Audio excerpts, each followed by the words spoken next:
Oi, pessoal. A gente já vai começar. Sejam bem-vindos e muito obrigada pela participação hoje. Nós temos uma agenda bem cheia.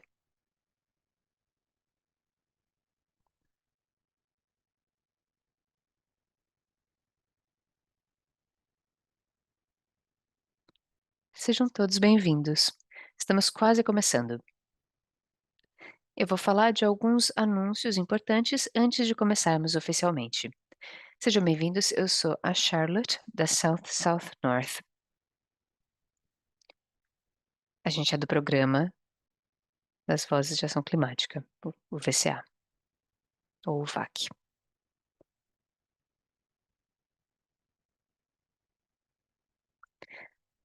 Para a gente saber quem está aqui com a gente, por favor, lembrem de colocar o seu nome e de preferência a sua organização ali no nominho do Zoom. A gente pede também que todo mundo fique no mudo, porque o grupo é bem grandinho. Então, enquanto alguém estiver apresentando, todo o restante fica no mudo, por favor.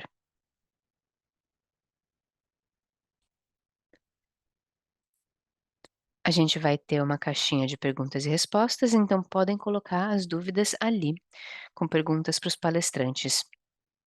Podem também postar essas perguntas no seu próprio idioma, e nós temos intérpretes de francês, espanhol, português, Bahasa e inglês. Então é possível deixar os comentários no chat ou durante a discussão vocês também podem deixar as perguntas na caixinha do Q&A ou levantar a mão. Como eu falei, a gente tem interpretação em inglês, espanhol, francês, português e Bahasa.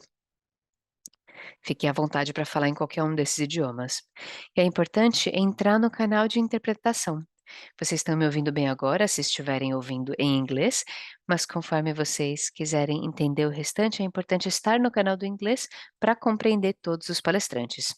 Se tiverem qualquer desafio técnico, podem mandar uma mensagem para a gente para o e-mail que tem ali, infovca@southsouthnorth.org. Muito bem, agora eu vou passar a palavra a Paula Lenga, que é diretora de Ações Climáticas da Avina. Ela vai fazer a abertura do evento hoje. Paula Elinger, fica à vontade. Muito obrigada, Charlotte. Bom dia, pessoal.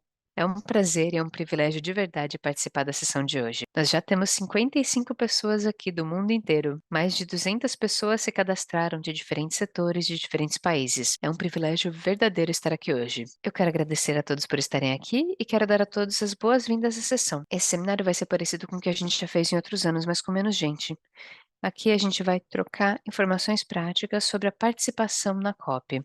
Nós descobrimos que isso foi muito valorizado e muito relevante para os participantes. Então, agora a gente está aqui nesse workshop com as alianças do VAC, do Resilience Hub, do Winkle South, e eu quero agradecer a essas alianças e a toda a equipe que está por trás da organização da sessão de hoje. Quero também agradecer a South South North pela interpretação. Nós temos também o Centro Internacional de Pesquisa, o Ministério de Relações Exteriores e todo mundo que está apoiando a iniciativa. Aqui neste webinar, a gente vai falar de alguns desafios e oportunidades de uma boa participação nas COPs. As COPs são espaços exclusivos e exclusionários, geralmente excludentes. E o que a gente sabe é que sem ter o espaço para a representação de diferentes vozes para construir a narrativa e a tomada de decisões de forma global, isso também é um problema para a justiça climática. A gente espera que com este webinar a gente consiga fazer uma contribuição, mesmo que pequena, relacionada aos desafios que muitas vezes limitam a participação das pessoas em um âmbito global. Isso tem a ver com o direito ao engajamento em alguns espaços, a compreensão de quais são os espaços em que diferentes participantes podem falar, mas também há questões técnicas e há questões linguísticas. Às vezes a gente não tem a compreensão linguística ou técnica para a participação nas COPs. E a gente sabe que com os palestrantes excelentes que nós temos aqui, Andrés, Salem e Charlotte, vocês terão grandes insights. E nós esperamos que vocês possam melhorar a participação de vocês na COP. Esperamos vê-los lá, neste local, em dezembro. Obrigada, fica à vontade, Charlotte. Ótimo, obrigada, Paula, pela abertura. Você determinou muito bem o tom do que a gente quer conseguir. Primeiro, então, eu vou passar a palavra ao Andrés, que é o gestor regional do Programa de Resiliência e Transição Climática da Avina. O Andrés participa das negociações climáticas já faz 10 anos. Recentemente também, ele foi o autor de um livro com orientações sobre negociações climáticas. A gente vai colocar o link no chat. Andrés, fica à vontade. Obrigada, Charlotte. E agradeço a todo mundo pelo convite para participar deste workshop. Eu vou aproveitar que nós temos interpretação para vários idiomas e eu vou falar em espanhol na minha apresentação. Então, os nossos colegas da América Latina vão poder entender muito bem quais são alguns dos desafios que nós temos com relação à participação na COP. Porém, primeiro, eu quero reconhecer e reforçar o que a Paula acabou de falar. Provavelmente um dos principais desafios de participação na COP, da perspectiva do Sul global, é a questão linguística. Esses processos acontecem em inglês e simplesmente não é fácil participar no seu segundo idioma quando você vem do Sul global. Então agora eu vou começar a falar espanhol, tá? Muito obrigado pela oportunidade de participar nesse workshop. Eu quero fazer uma apresentação sobre como participar na COP. E eu quero falar especialmente dos dois papéis da COP. Nós temos o papel das negociações, que normalmente seria a Zona Azul, informalmente a gente chama assim, tudo que tem a ver com a Blue Zone, e também gostaria de focar na Agenda Verde, que seria a Green Zone. Bem, fisicamente, o espaço das COPs também costuma ser dividido numa Blue Zone e numa Green Zone. Aqui vocês conseguem ver, por exemplo, o mapa da COP 26 e também o mapa da COP 27, que tinham diferentes espaços para a parte azul e para a parte verde. E na COP 27 também, zona azul e zona verde. Agora, o que significa participar nesses espaços que estão fisicamente divididos assim? Os dois espaços têm um foco diferente. O espaço azul está muito mais focado nas negociações. Então, o follow-up que qualquer participante quiser fazer, se tiver mais focado nas negociações, se tiver mais focado no resultado formal da COP, nas resoluções e nas decisões da COP, provavelmente esse participante vai acabar ficando nessa zona azul. E essa é a área que tem uma participação governamental de pessoas que são negociadoras ou de delegações ou de copresidências, declarações, etc.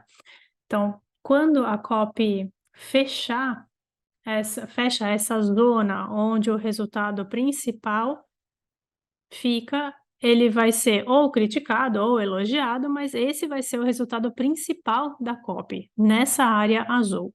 Por outro lado, temos a zona verde, que tem uma agenda paralela. Essa agenda tem pavilhões e tem algumas tendas, tem ativismo, tem eventos paralelos e tem boas oportunidades de networking. Eu também gostaria de destacar isso que vocês conseguem enxergar aqui no mapa da COP 26. Com o passar dos anos, a zona verde foi ficando cada vez maior. Nós entendemos que na COP 28 a zona verde será 3 vezes maior do que na COP 27. E, aliás, na COP 27 já foi bastante grande. Então, todo o componente que tem a ver com a agenda paralela, ou seja, eventos, pavilhões, tendas, networking, tudo isso vai ser maior. E, portanto, tudo isso vai ter um grande potencial de participação também junto aos players que vão estar participando da COP.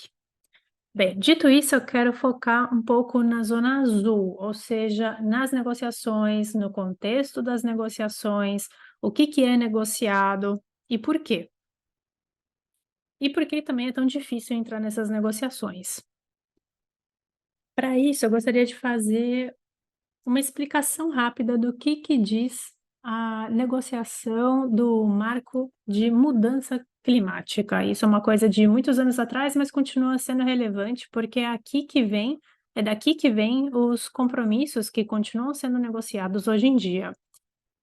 O objetivo principal da convenção é bem importante de se considerar. O objetivo é chegar na estabilização da concentração de gases de efeito estufa, chegando num nível que possa evitar uma interferência perigosa antropogênica no sistema climático. Então, esse nível deve ser obtido dentro de um período de tempo correto para que os ecossistemas possam se adaptar. Então, aqui nós temos alguns pontos importantes. Tem a questão do nível necessário, a interferência perigosa e o período de tempo. Eu coloquei tudo isso destacado porque nos acordos climáticos nós veremos cada vez mais definições que não ficam totalmente claras e acabam tendo uma interpretação ambígua. Porque, vejamos, a convenção tem esse objetivo muito claro, mas nunca foi definido qual era o nível, nunca foi dito que seria uma interferência perigosa e não se dizia também qual era o período de tempo. Portanto, essas negociações acabavam ficando com isso em aberto. A Convenção e o Acordo de Paris também falam de alguns princípios que são muito importantes para guiar essas negociações.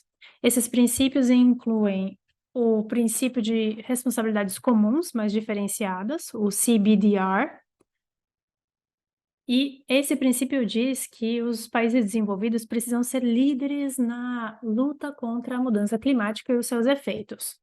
Existe um outro princípio também de consideração das necessidades e circunstâncias especiais de países em desenvolvimento, especialmente aqueles que são mais vulneráveis para os efeitos da mudança climática. Mas aqui também é importante considerar que nunca foi definido quais seriam os países que eram vulneráveis ou não. Evidentemente, os países que são ilhas, por exemplo, ou os países que são os least developed countries, ou seja, os que são menos desenvolvidos acabam ficando mais vulneráveis à mudança climática, mas, para além disso, não fica bem definido quem está na lista. A convenção também fala sobre uma série de compromissos. Esses compromissos, basicamente, são as funções que, dependendo do país, vão ter ministérios do meio ambiente ou organizações de mudança climática que vão ter funções que envolvem, por exemplo, fazer inventários de gases de efeito estufa, programas de mitigação, colaborar para a transferência de tecnologia, fortalecer os programas de carbono, programa de adaptação, investigação ou pesquisa científica, intercâmbio de informação, educação e também comunicação nacional, ou seja, são comunicados onde os países reportam tudo aquilo que está sendo implementado para a mudança climática diante ali das Nações Unidas. Agora tem uma diferença importante entre os compromissos que estão no 4.1 da convenção e os compromissos que estão no 4.3, 4.5 e 4.7, porque esses compromissos aqui do 4.1 seriam compromissos para todos os países, tanto desenvolvidos quanto em desenvolvimento. E a convenção fala também daqueles que são só os desenvolvidos.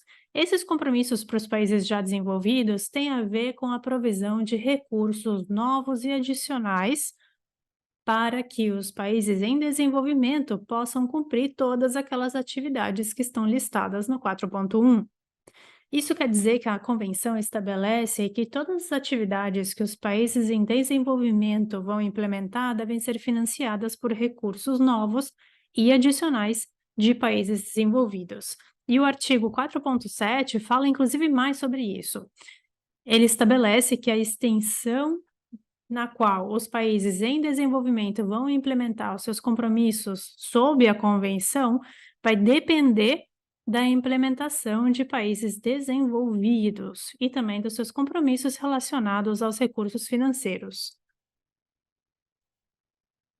Então, tem uma condicionalidade muito clara na convenção com respeito a quem implementa compromissos e do que dependem esses compromissos. Agora eu gostaria de entrar a falar sobre os assuntos negociados na convenção. Um acordo internacional que é universal e vinculante sobre a mudança climática precisa de três coisas: ambição, precisa ser legalmente vinculante e também participação universal. Durante os debates climáticos, infelizmente, a gente não conseguiu esses três em um só acordo. A gente teve, por exemplo, no caso da convenção, que é o primeiro dos acordos que chegou, a gente teve ambição e participação. Mas, durante as negociações, a gente negociou esse vínculo legal. Por isso, apesar de ficar claro quem financia e como tem que ser implementado, tudo em termos dos compromissos, a gente está negociando há muitos anos para consegui-lo. Depois da convenção que chegou no ano 94,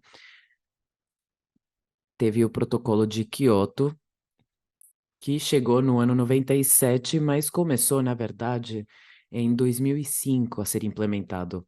E tinha ambição, porque estabeleceu compromissos top-down, ou seja, de cima para baixo, para reduzir as emissões, uns 5%, e tinha uma lista de países também que estavam comprometidos a reduzir essas emissões. E também tinha um vínculo legal, mas não teve participação universal, porque o objetivo do projeto do Protocolo de Kyoto era incluir aqueles países que tinham mais emissões historicamente. Estados Unidos não se uniu. E em 2012, no segundo período de compromissos, saíram do protocolo Austrália, Nova Zelândia, Rússia, Canadá, Japão. E isso fez que o protocolo ficasse como algo da União Europeia, que não precisava de mercados de carbono para cumprir com o compromisso. Por isso, então, esses mercados caíram em 2012. E agora a gente tem o Acordo de Paris, que entrou justamente aqui, nesse espaço, onde temos participação universal e também temos uma exigência legal, mas o que falta é ambição. Porque o acordo estabelece que os países abordem seus NDCs, mas que eles estabeleçam quais são seus compromissos e o que eles vão cumprir. Portanto, depende dos países o nível de ambição que tem no Acordo de Paris. E aqui o assunto principal tem a ver com esse vínculo legal. No Protocolo de Kyoto, o assunto sempre foi participação universal e o Acordo de Paris, as negociações estão mais focadas na parte da ambição. Então, em termos gerais, todas as negociações que vocês vão ver na COP têm a ver com esses três pontos-chave. E o que está acontecendo agora, então, nesse esquema internacional das negociações? Bom, o Acordo de Paris estabeleceu que 9 a 12 meses antes de 2020, os países tinham que apresentar seu NDC e tinham que começar a implementar o NDC entre 2020 e 2025.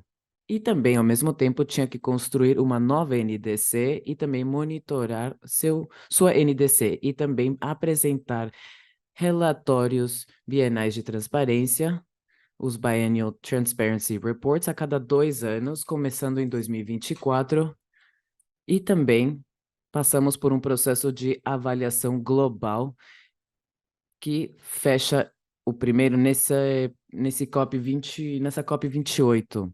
Mas esse ciclo de políticas está se repetindo a cada 5 anos, com ajustes entre um e outro, liderados pelo Global Stocktake, até a gente chegar numa situação onde cumprimos com o Acordo de Paris.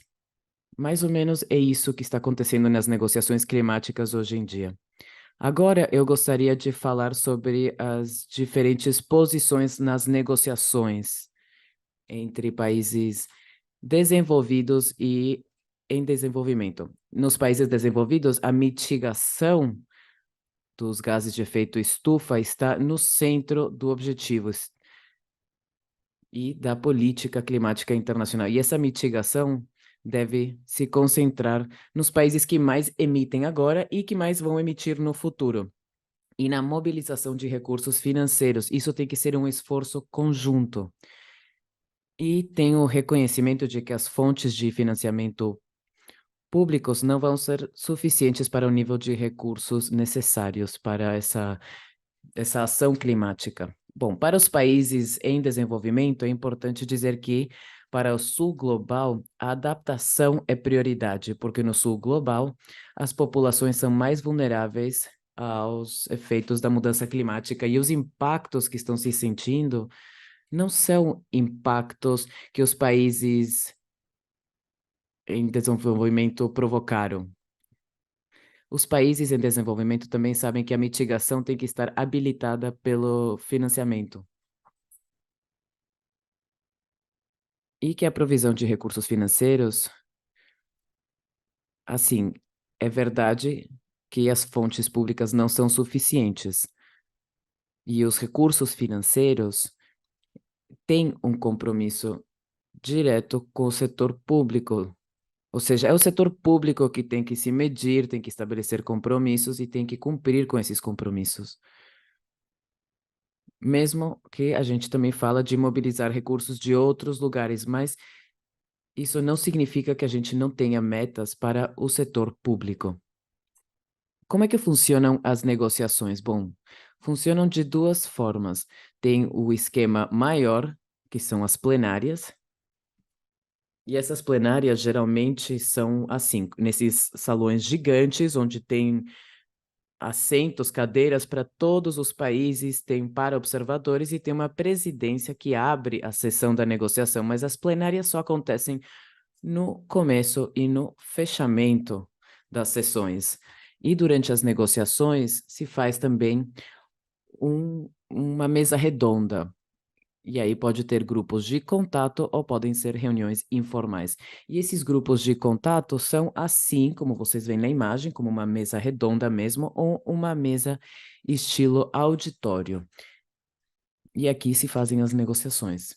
Essas negociações são lideradas principalmente por representantes do governo ou delegados de partidos, mas também tem uma participação importante de ONGs, ONGs ambientais, ONGs de jovens, a participação de pessoas e comunidades indígenas ou observadores e também a mídia. Os principais grupos que participam nesse espaço se dividem assim: entre países em desenvolvimento e países desenvolvidos. E aqui temos 45 países desenvolvidos e 145 países em desenvolvimento, e uma participação de 70% da população global, do sul global e 30% do norte global.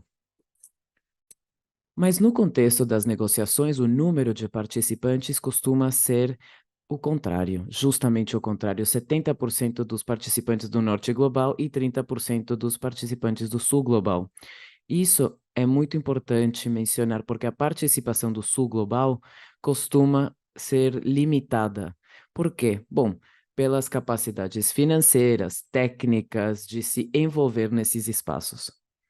Os grupos principais de negociações dos países desenvolvidos são o grupo Umbrella, que inclui Estados Unidos, Austrália, Japão, Rússia, Canadá. O grupo de integridade ambiental, Environmental Integrity Group, EIG, que é Suíça, México, Liechtenstein, Coreia do Sul e Mônaco. E a União Europeia.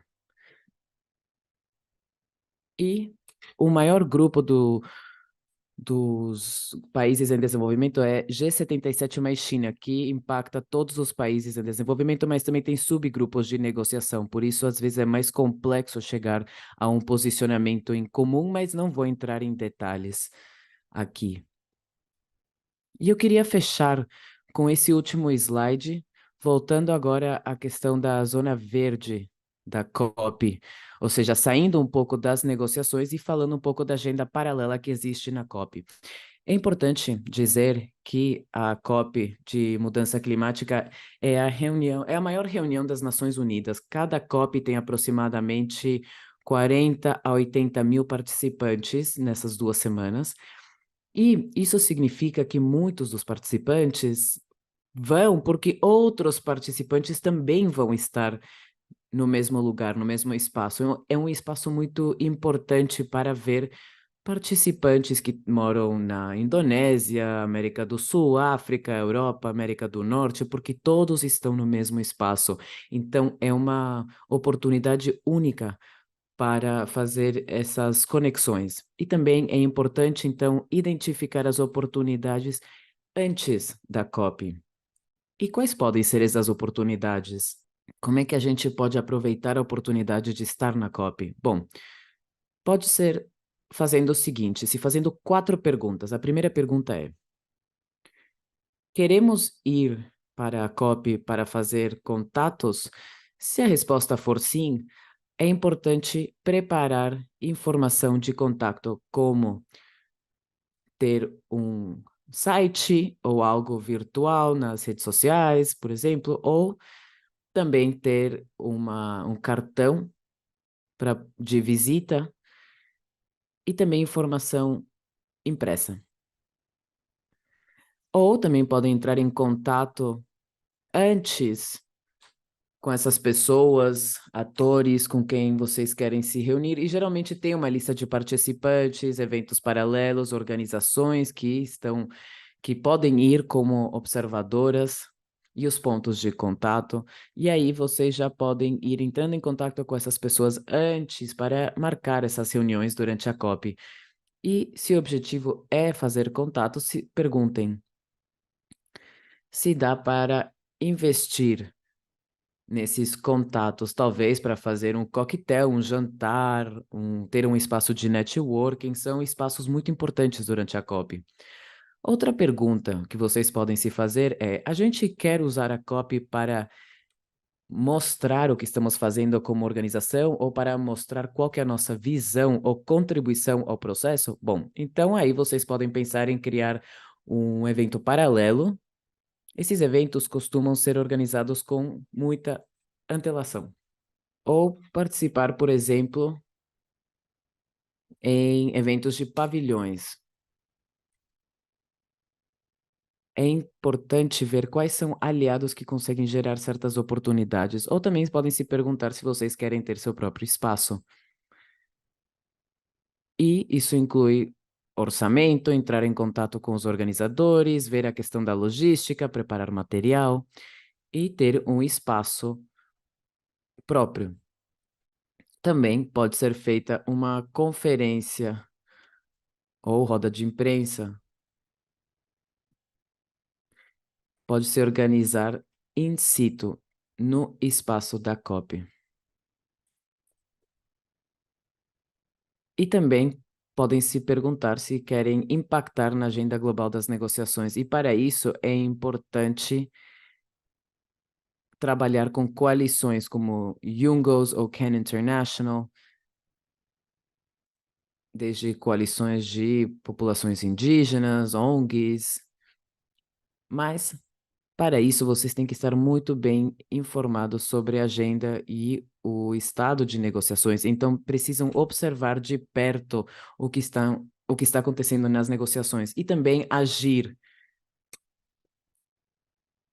Aqui vai ter demonstrações públicas, eventos, vai ter newsletters e também é importante achar espaços com tomadores de decisões. E também vocês podem se perguntar se querem usar a COP para se juntar a uma aliança ou iniciativa. E aí, então, é importante identificar qual pode ser essa aliança e começar a falar com alguns aliados ou parceiros, que podem ser Race to Zero, Race to Resilience, Resilience Hub.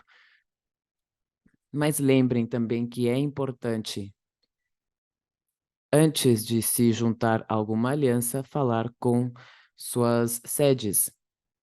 E eu queria só fechar com isso. O importante é que vocês usem a COP para levantar a voz, para que as pessoas ouçam a sua voz. Eu deixo aqui meu contato E nós da Fundação Avina estamos aqui para falar com vocês sobre a COP28. Muito Obrigada, Andrés, pela informação, por todo o conteúdo na sua apresentação. E o material que você trouxe sobre o espaço da COP em si. Se vocês tiverem perguntas para o Andrés, podem escrever aqui no chat. A gente vai ter um espaço para perguntas e respostas. Mas antes disso, eu gostaria de apresentar professor Salima Orrak, que é o diretor, perdão, do Centro Internacional para Mudança Climática e Desenvolvimento, é um dos parceiros do Resilience Hub, que trabalha na Blue Zone. Eu gostaria agora de convidar e passar a palavra ao professor Salima Orrak, para que ele fale sobre a sua participação na COP. Muito obrigado, Charlotte. Muito obrigada, Andrés, por essa apresentação excelente e pela explicação. Eu me desculpo, estou com um pouco de dor de garganta, mas enfim. Eu vou começar falando sobre as minhas qualificações, né? Eu sou uma das poucas pessoas que esteve em todas as 27 COPs. Eu estive presente em todas as edições. Mas eu não vou enquanto negociador, eu não sou um representante do governo, eu vou como observador, eu uso o crachá amarelo como membro da academia, eu sou um pesquisador, e eu tenho sim um papel durante essas organizações. Eu sou consultor de um dos grupos que foi mencionado, o grupo dos países menos desenvolvidos. Eles são 46 membros, sobretudo na África subsaariana, e que inclui o meu país, Bangladesh. Infelizmente, nenhum deles está na América Latina, mas esse grupo é bem ativo. Ah, é presidido pelo Senegal no momento, e eu sou consultor desse grupo, inicialmente sobre adaptação, e agora eu falo mais sobre perdas e danos. Eu, então, sou convidado pelos negociadores, mas não sou um negociador. Eu gostaria de compartilhar com vocês a minha visão da COP e como este evento evoluiu nos últimos 30 anos. A primeira coisa a ser mencionada é a seguinte: a conferência é, sobretudo, uma reunião de membros de partidos, de atores que são governos, né, internacionais que querem aderir a esse framework, esse arcabouço internacional sobre mudança climática.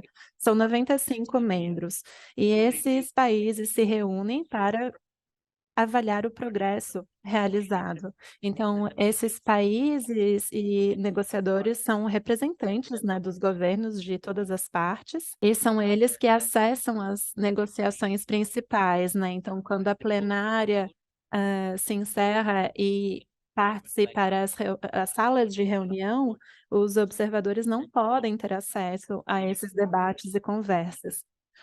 Então, os negociadores são cerca de 5.000 ou 10.000 pessoas, né, representantes, e como o Andrés explicou muito bem, o número de representantes do Norte Global é muito maior, é o dobro ou até mais do que o número de representantes do Sul Global nessas negociações. Eles são os negociadores, no fim das contas. E a Convenção sobre Clima vem sendo negociada, né, há muito tempo. Inicialmente tínhamos o Protocolo de Quioto. Em 2015, em Paris, nós fizemos uma grande virada. Tivemos o Acordo de Paris redigido. Como o Andrés já explicou também,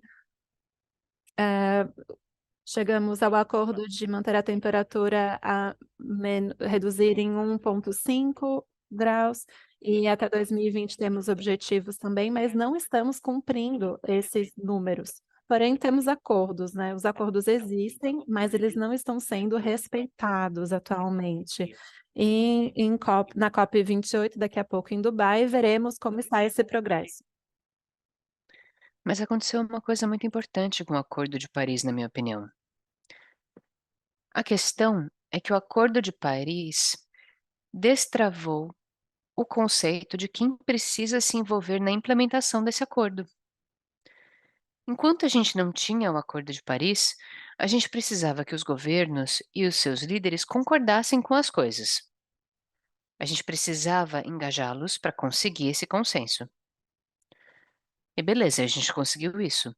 Então, quando a gente desenvolveu o Acordo de Paris, que aconteceu por causa disso, isso criou uma rota de lidar com a mudança climática, incluindo mitigação, adaptação, perdas, danos, financiamento, etc, etc. Esse caminho, essa rota agora pode ser utilizado por qualquer pessoa, por todos nós. Agora nós temos a autorização de implementação do Acordo de Paris. O presidente, o primeiro-ministro, o ministro do Ambiente, ninguém tem que nos autorizar.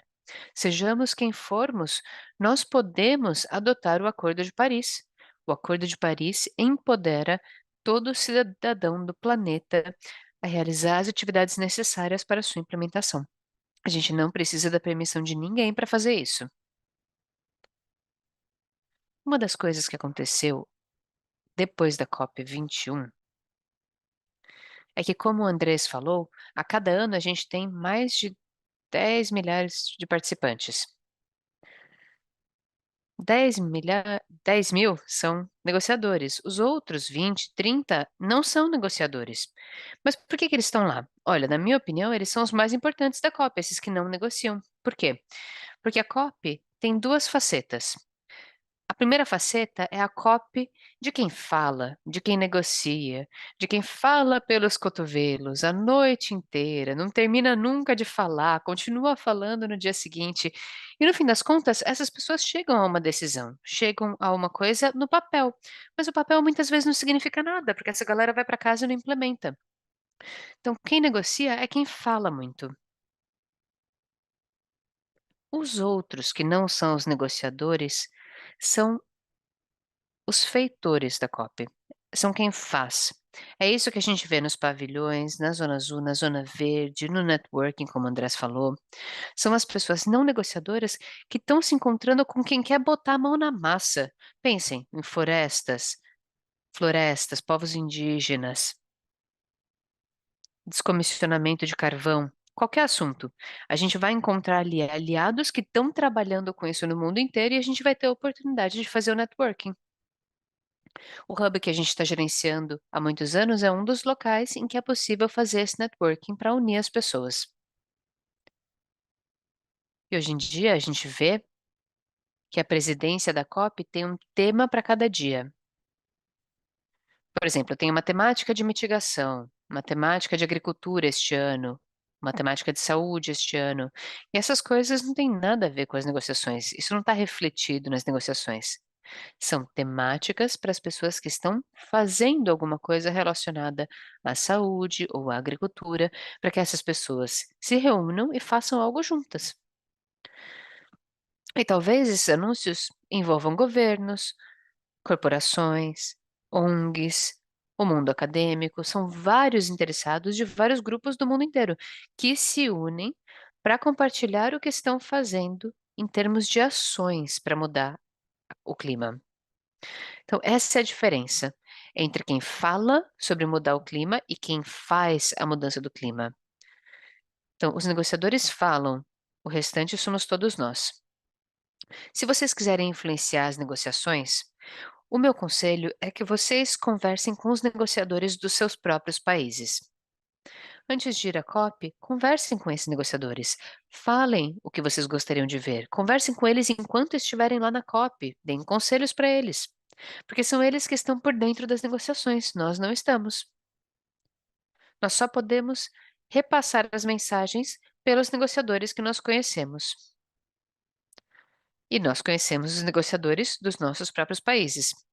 É importante, conforme o Andrés falou, convidar esse pessoal para jantar, para tomar um café, para bater um papo, perguntar o que eles estão fazendo, falar o que a gente está fazendo e falar para eles o que a gente quer que eles façam, porque eles são os nossos representantes. E às vezes a gente pode ter a chance de participar da delegação. Hoje em dia, muitos governos aceitam ONGs e jovens como membros da delegação. Então, as pessoas têm a aquele crachá que é o crachá de governo. Aí você pode participar das negociações.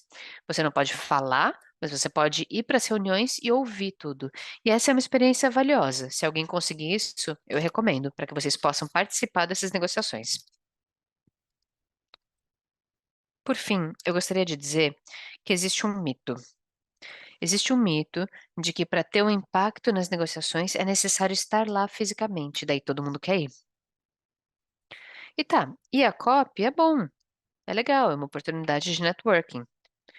No entanto, para acompanhar mesmo a COP, ninguém tem que estar lá. Nos últimos 2 anos, o meu centro aqui em Dhaka, em Bangladesh, realizou um curso online curto. A gente chama esse curso de Acompanhar a COP sem ir à COP. Se alguém quiser participar, está super convidado. É online. Talvez os fusos horários sejam meio ruins, né, para quem está nas Américas. Mesmo assim, talvez algumas pessoas aqui tenham interesse. Inclusive, se quiserem participar, eu vou deixar o link aqui para vocês terem essa referência. Vocês podem entrar em contato por e-mail. Mas basicamente vocês consigam seguir um aspecto. Não dá para seguir tudo, né? Tem que escolher uma coisa. E nós escolhemos perdas e danos. Eu tenho um colega que é um negociador sênior em finanças climáticas, então ele fala de finanças. E eu tenho outro colega especialista em adaptação. Então temos essas 3 trilhas. Durante a COP, a gente faz webinars com atualizações de andamento, falando sobre o que está acontecendo. Depois que a COP acaba, a gente faz o nosso relatório do que está acontecendo. E os participantes do curso têm que escolher um assunto, seguir esse assunto, e ao final do curso, escrever um fichamento rápido sobre o que aconteceu sobre aquele assunto. Aí eles ganham um certificado se eles passarem nesse teste. Ou seja, é possível acompanhar a COP sem ir até a COP para quem tem interesse. Vou parar por aqui, obrigado. Ótimo. Muito obrigada, Selim. Gostei muito da sua descrição, de que tem a copy para quem fala e a copy para quem faz. Eu acho que isso tem bastante a ver com a nossa experiência, viu? Me identifiquei. Eu também gosto da ideia de que a gente não tem que estar na copy para ter uma influência na copy. E um evento não é só a única oportunidade que nós temos, tem muito mais coisa que a gente pode fazer antes da realização da copy. Ótimo. Obrigada aos dois palestrantes. Agora temos tempo para perguntas e respostas. Fiquem à vontade para colocar as perguntas na caixinha de perguntas ou para levantar a mão também. Mesmo se forem falar em outros idiomas, nós temos a interpretação simultânea, então fiquem à vontade. Esse é um lembrete para todo mundo entrar em um canal de interpretação. Eu acho que tinha uma pergunta da Fátima, não tinha? Ela falou que ela está no Niger e que um problema que eles estão vivenciando na sociedade atual tem a ver com o estado de golpe pelo qual eles estão passando agora. E eles estão procurando mais suporte da sociedade, principalmente para os jovens. Nós temos algum contexto, alguma opinião sobre isso? Eu posso responder. Não sei se minha resposta vai ser útil, mas eu posso fazer uma descrição. Os países menos desenvolvidos, conforme a gente já vê pelo nome, são alguns dos mais pobres do mundo. E não só eles são pobres, mas eles são localizados em locais que têm uma vulnerabilidade acentuada para os impactos do clima. Infelizmente, no momento, eles estão sentindo esses impactos do clima. Nós entramos na era de perdas e danos das mudanças climáticas. Para esses países conseguirem ter conhecimento e capacidade suficiente de negociação, fica difícil. E um grande problema é que, principalmente nos países em que o inglês não é a língua oficial, em que eles aprendem francês, espanhol ou português, muitos países de baixa renda que são francófonos, incluindo países como Burkina Faso, Senegal e etc., fica ainda mais difícil para eles. Que nas negociações tem interpretação na plenária, mas quando a gente entra nos grupos já não tem interpretação. Então, quem não entende inglês é inútil. O meu conselho para esses negociadores, e eu faço bastante oficina para eles há muitos anos, é que, seja como for, é importante enviar um delegado que entenda e fale inglês. Mesmo que essa pessoa não entenda do clima, infelizmente a pessoa tem que entender inglês. Porque se a pessoa não souber falar inglês, não adianta. Não adianta, a pessoa vai ficar completamente perdida e não vai conseguir participar bem. Não vai conseguir participar das negociações. Esse é um ponto importante.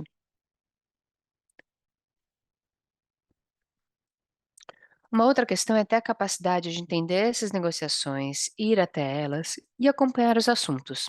É complicado, leva bastante tempo, demanda esforço, não é fácil de entender. E negociar pode ser muito confuso, então, quando a pessoa não é especialista num certo idioma, na forma de estruturar as sentenças, isso dificulta, porque o que é falado e ouvido pode ser muito confuso. Com frequência, os países mais pobres não têm esse conhecimento. É uma pena. Ótimo. Eu me identifico com alguns desses desafios e a gente passou por isso ano passado. E ter um intérprete com a gente demanda mais um crachá, mais fundos, e é difícil conseguir essa disponibilidade. Estou vendo algumas outras perguntas. Me parece que tem um para o Andrés ali no chat. A pessoa fala: Você pode falar um pouco mais sobre os principais compromissos que os países têm que cumprir e como a sociedade civil pode gerar pressão para aumentar a ambição? Sim, muito obrigado pela pergunta. Os principais compromissos são derivados do Acordo de Paris. Como eu falei no começo, o Acordo de Paris só estipula que os países têm que desenvolver, apresentar e implementar e apresentar relatórios sobre os NDCs. Então, esses compromissos têm a ver com o NDC de cada país. A gente consegue encontrar isso facilmente. Basta procurar no Google. É só digitar NDC Registry. Ali a gente vê a lista dos países e os seus compromissos individuais. Agora, o problema, e era disso que eu estava falando com relação à ambição do Acordo de Paris, é que não necessariamente o país não vai implementar o seu compromisso. A questão é se aquele compromisso é ou não é adequado para as circunstâncias daquele país, para as emissões daquele país e para o nível de emergência necessário para as mudanças climáticas no mundo inteiro. Essa é uma das conclusões que nós teremos nesse processo este ano. Então, embora seja importante ver os compromissos individuais dos lados, é importante ver o contexto e é importante compreender o nível de responsabilidade, tanto atual quanto histórica, de cada país com relação a esses compromissos. Além dos NDCs, e os NDCs são principalmente focados em mitigação, os países devem implementar ações adicionais, além de sua mitigação. No artigo 2 do Acordo de Paris, que estipula os objetivos do acordo, existe um objetivo geral de adaptação, objetivo geral de mitigação e um objetivo de finanças. É importante que esses três sejam implementados igualmente. E o artigo 3 do Acordo de Paris diz que os NDCs devem abranger mitigação, adaptação, finança, tecnologia e construção de capacidade. No entanto, infelizmente, a maioria dos NDCs, principalmente de países desenvolvidos, só diz respeito à mitigação. Então, existe uma lacuna muito grande aqui com relação a como nós trabalhamos com esses compromissos relacionados a finanças, tecnologias e construção de capacidade. Obrigado. Tem uma outra pergunta também, da Paz, que pode ir para vocês. Ela pergunta quais são os assuntos mais relevantes, e eu imagino que seja com relação às negociações que nós esperamos para a COP28. Olha, como eu falei mais cedo, deve haver um foco quase que completo na questão de perdas e danos das mudanças climáticas. E eu digo isso porque, infelizmente, isso já está acontecendo. As mudanças climáticas não são uma coisa para o futuro. Elas já estão acontecendo e nós não estamos prontos. Então, para mim, a prioridade absoluta agora é ajudar as vítimas que estão sofrendo os impactos das mudanças climáticas no momento. Há poucos dias, na Líbia, mais de 10.000 pessoas perderam a vida com uma enchente relâmpago. E os cientistas que estudaram isso disseram que a chance disso acontecer aumentou 50 vezes por causa das mudanças climáticas. As mudanças climáticas são atribuíveis a qualquer evento meteorológico que está acontecendo no mundo agora. E a gente sabe que esses impactos estão acontecendo porque a gente aumentou a temperatura global acima de 1,1 grau. A gente não conseguiu evitar isso e a gente continua não conseguindo. Nas negociações, isso sempre foi uma bomba política, porque nós, países em desenvolvimento, falamos disso todo ano, mas os países desenvolvidos não querem falar sobre isso. E a decisão só acontece com consenso. Se quem está poluindo não consegue falar sobre perdas e danos, como que a gente vai falar sobre isso? Eles se recusaram a falar sobre isso durante muito tempo, até o ano passado. Ano passado, na COP27, a gente conseguiu entrar nisso. Eu não vou entrar em detalhes, mas a gente conseguiu superar a diplomacia dos países desenvolvidos para que eles concordassem com algo com o qual eles não queriam concordar. Essa foi a decisão da COP27 de criar fundos de perdas e danos. Eles não queriam, mas a gente forçou e conseguiu. Eu não vou entrar em detalhes de como isso aconteceu, mas foi uma grande conquista. Agora a gente tem que transformar isso em algo funcional. O processo para isso é: criaram um comitê de transição com alguns membros. Eles já se reuniram algumas vezes, tem mais uma reunião antes da COP, e esse comitê de transição vai chegar na COP com as recomendações. Aí a COP 28 vai ter que decidir qual será o próximo passo. Como eu falei, eu observo o processo da COP há muito tempo e eu sei como ele funciona. E ele funciona lentamente. Este comitê não vai terminar o trabalho, ele vai chegar na COP 28 e falar: olha, a gente fez algumas coisas, mas precisa de muito mais tempo para fazer as outras. E eles vão pedir mais tempo, porque a gente não tem tempo. Acabou o tempo. Por isso, a presidência da COP 28, e inclusive o Dr. El Jabbar, que é o presidente da COP 28, tem um grupo consultivo. Ele me convidou para participar, eu concordei, e quando eu aceitei ser um conselheiro da presidência da COP, eu falei: olha, como conselheiro, eu tenho uma pauta. A minha pauta é que vocês têm que criar o fundo de perdas e danos na COP 28 em Dubai. Não é para jogar isso para 29. Não é para deixar isso para a COP 29. Essa é a sua responsabilidade. O comitê de transição não vai ajudar. Você, como presidente da COP, precisa declarar agora que você vai criar o fundo e ponto final. E aí os políticos de outros países vão fazer isso acontecer e vão criar esse fundo de perdas e danos de forma funcional ainda na COP 28. Em uma rapidez que ainda não foi vista no NFCCC.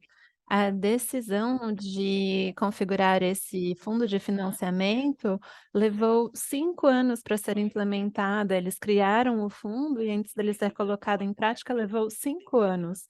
Bom, se a gente deixar esse ritmo continuar, a gente vai levar mais 5 anos, né, para colocar em prática todos os novos acordos e não temos esse tempo disponível. Eu não me preocupo com o resto da agenda, eu me preocupo com o fundo de financiamento para perdas e danos, porque as pessoas estão morrendo e precisam da nossa ajuda. Então, eu deixo aqui o convite para vocês participarem do nosso curso e eu posso dar mais informações sobre como seguir as negociações de perdas e danos e o que fazer para ajudar. Eu acho que muitos de nós ficarão interessados em seguir esse curso, em participar. Andrés, talvez a mesma pergunta possa ser feita a você. Qual é a sua perspectiva com relação aos temas prioritários? Obrigado por esse questionamento.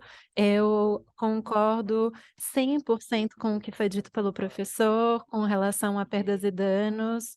Desde o início eu sigo o progresso dessas negociações e já demorou muito para que ele se torne operacional. Nos últimos anos, se tornou cada vez mais difícil, todo ano fica mais complexo acessar esse financiamento. Eu acho que o Fundo de Financiamento para Perdas e Danos não deve seguir o mesmo caminho, eu concordo plenamente, a gente não tem mais tempo para esperar. E eu gostaria de adicionar 2 pontos com relação aos resultados da COP28. Essa é a primeira COP a finalizar um Stake Talk Course. É um processo que foi, adotado no artigo 14 do Acordo de Paris, e a gente já viu alguns processos de GDC há alguns anos, mas é o primeiro processo dentro do Acordo de Paris que permite uma participação integral de, participantes da sociedade civil. Já tivemos muitos diálogos técnicos ao longo desse processo, que deu espaço a partes interessadas, stakeholders não governamentais, a realmente terem algo a dizer e influenciar. E sabemos agora que os resultados do Global Stake Talk Process sugerem que não estamos alinhados com o que deve ser feito, com a demanda real.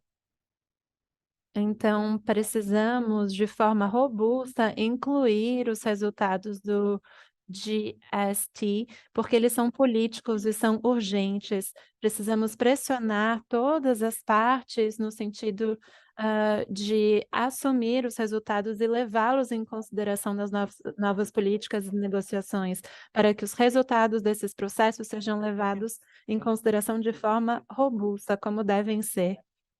Um segundo ponto que eu gostaria de adicionar é o processo de estabelecimento de uma meta global quantificável.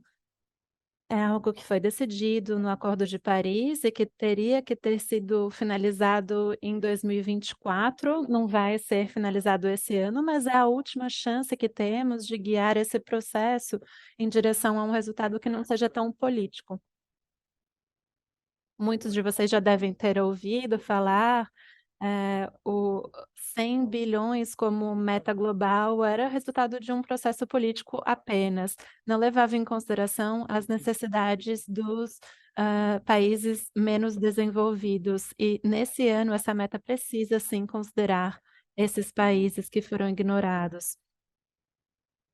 Tivemos 7 diálogos técnicos nos novos processos de metas globais coletivas e precisamos, assegurar que as decisões da COP28 incluam as conclusões desses diálogos técnicos. É algo, que não conseguimos fazer na COP27 e é imprescindível que façamos isso hoje. No final do próximo ano, a gente tem que precisar poder lembrar no que aconteceu nos diálogos técnicos de 3 anos atrás. Um processo participativo, um processo colaborativo e não apenas político, como vem sendo até então. Para que possamos chegar a essa meta global quantificável.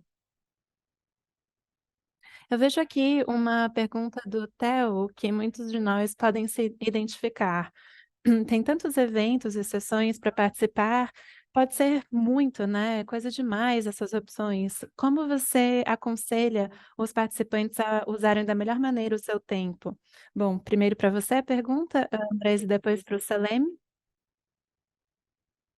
É verdade, né, muita coisa acontece ao mesmo tempo durante a COP. O meu conselho seria talvez escolher um workstream, um assunto geral e seguir apenas ele, e aí você conversa depois com colegas que seguiram outras linhas, outros assuntos para se manter também informado. Então, por exemplo, se você se focar nas negociações, vai ser sempre um stream diferente, um assunto de negociação.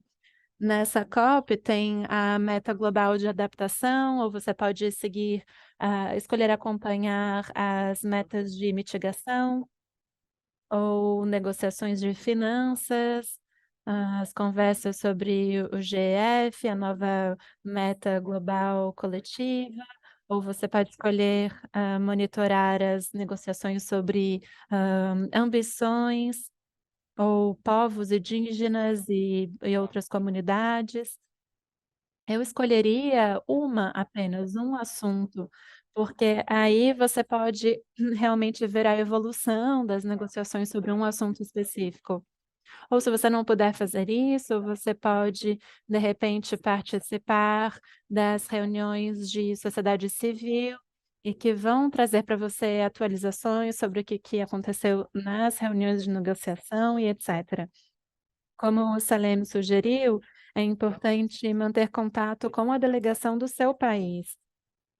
Às vezes é difícil, hã, encontrar um espaço para falar com a delegação do seu país, no seu país em si, mas às vezes fica mais fácil nesse tipo de encontro internacional, porque eles estão abertos para terem conversas com representantes da sociedade civil. Então, às vezes é um bom espaço para você achar uma abertura aí na agenda da delegação do seu próprio país.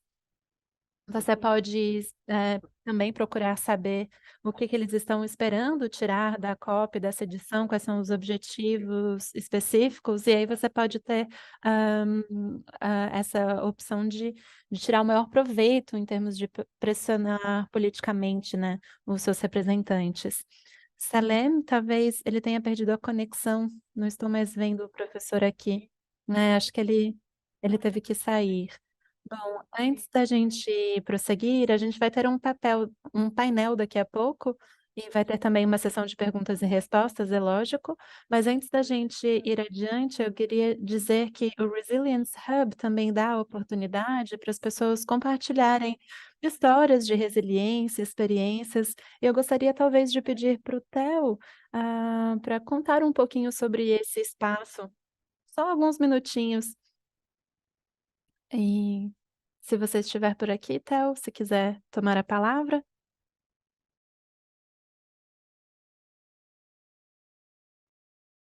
Obrigado, Charlotte. Meu nome é Theo Backrack, eu sou parte do time do Resilience Hub para a COP28. E a gente organiza um espaço físico. Se vocês forem participar pessoalmente da COP, procurem o nosso espaço, do Resilience Hub, ele vai estar lá disponível para vocês. Vai ter café, água e eu espero que poltronas e cadeiras confortáveis também.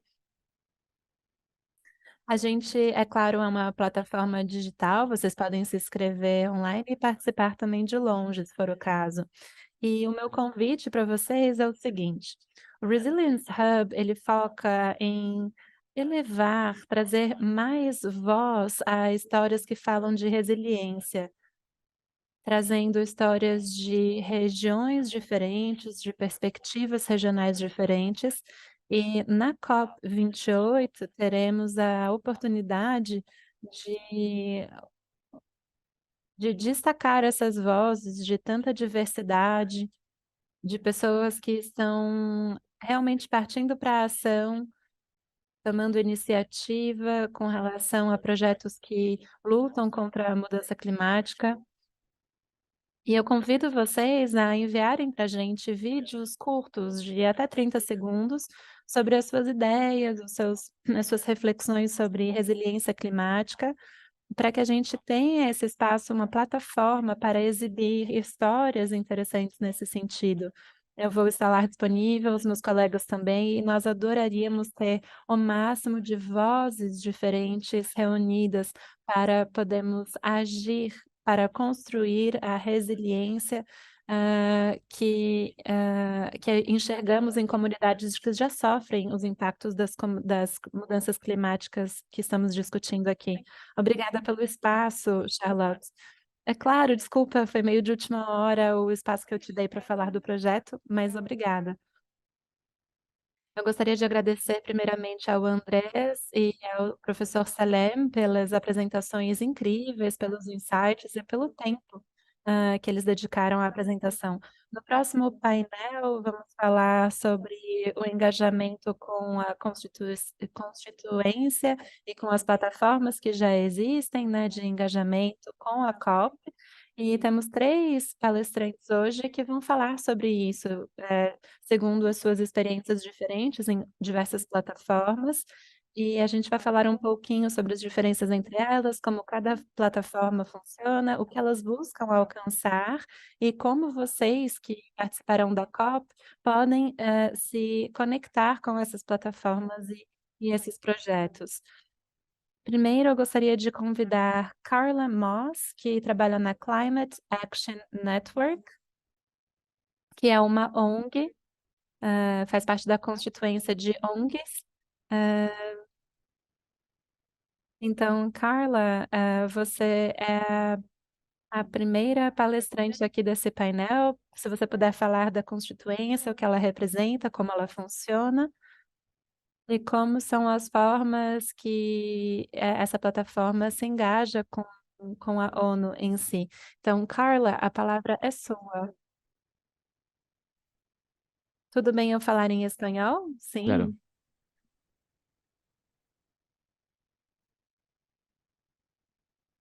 Então, vou falar em espanhol, que é a nativo. minha língua materna. Muito obrigada pelo convite para estar aqui e obrigada a todos pelo espaço para falar com vocês e também por me dar a possibilidade de explicar como a gente vem se articulando. Eu acho que é importante falar que Can é um dos observadores e se conhece como ENGO, essas são as siglas, ENGO, que é Environmental NGOs, ONGs ambientais. Can não é o único representante, não é a única organização que representa as ENGOs, tem outra que é DCJ, Demand Climate Justice, são duas organizações que são os pontos focais para esse grupo observador. Isso é importante entender. E, ao longo do tempo, Can e DCJ foram se articulando melhor para ter uma visão comum como grupo observador. Mas esse foi um processo interno de colaboração, articulação e coesão, e foi variando no tempo. Eu queria falar um pouco sobre Can, que é o espaço que eu conheço melhor, e também contar um pouquinho sobre quem representam, etc. Can é a sigla de uma rede, Climate Action Network. É uma rede de aproximadamente 1.300 organizações que se articulam através de diferentes... tem uma estrutura que tem vários nodos, né? Uma que é internacional, que tem ONGs, e depois organizações nacionais. Ou seja, uma tem ONGs internacionais e outra de um país.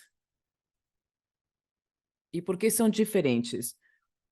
Por causa do impulso que as organizações têm nos diferentes espaços. Então, por exemplo, a gente vê que nos Estados Unidos tem um CAN Estados Unidos, mas na América Latina é CAN América Latina. E eu trabalho com CAN América Latina. E aí, então, tem essa constelação de várias organizações, de vários países. Mas também tem diferentes níveis de alcance. Tem aquelas que trabalham como o WWF, Oxfam e outras, e depois tem outras que trabalham no nível regional. Tipo América Latina, África, Europa, etc. Tem organizações que trabalham nacionalmente, e dentro das organizações que trabalham nacionalmente, obviamente tem uma grande variedade.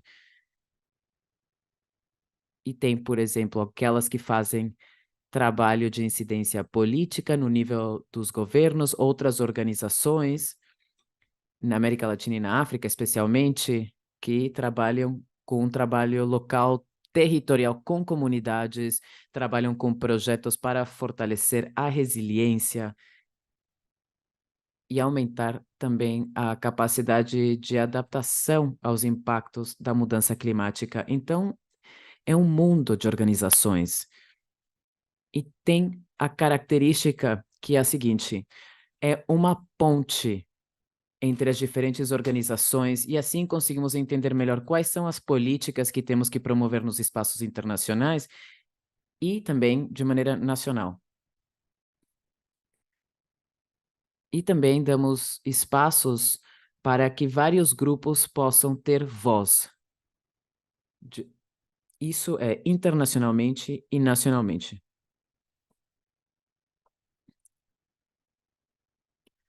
Agora, eu vou parar de fazer meu monólogo. Bom, me avisa, né, por causa do tempo, se eu preciso parar, mas tem vários elementos aqui importantes. Por que é tão importante essa articulação da sociedade civil? Bom, como os outros palestrantes falaram, o processo da COP ou a COP é a instância final de um processo de negociação que dura 1 ano. Para chegar na COP e avançar nas diferentes negociações e obter resultados positivos e eficazes que podem se colocar em operação nos países, a sociedade civil tem um papel muito importante de gerar espaços políticos para as pessoas que tomam decisões nos países e nos diferentes fóruns internacionais. Como é que fazem isso? Bom, se mobilizando, entregando propostas, etc. Então, abrem espaços políticos e também públicos. A gente viu isso há 2 semanas, se eu não me engano.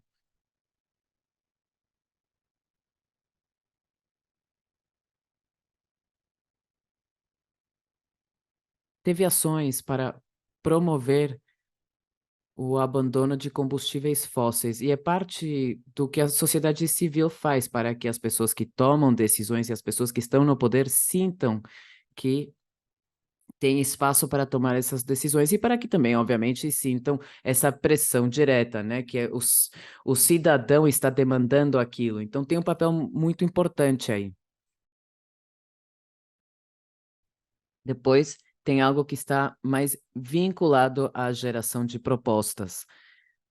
Em todas as instâncias, como o André já mencionou, cada um dos temas de negociação tem processos.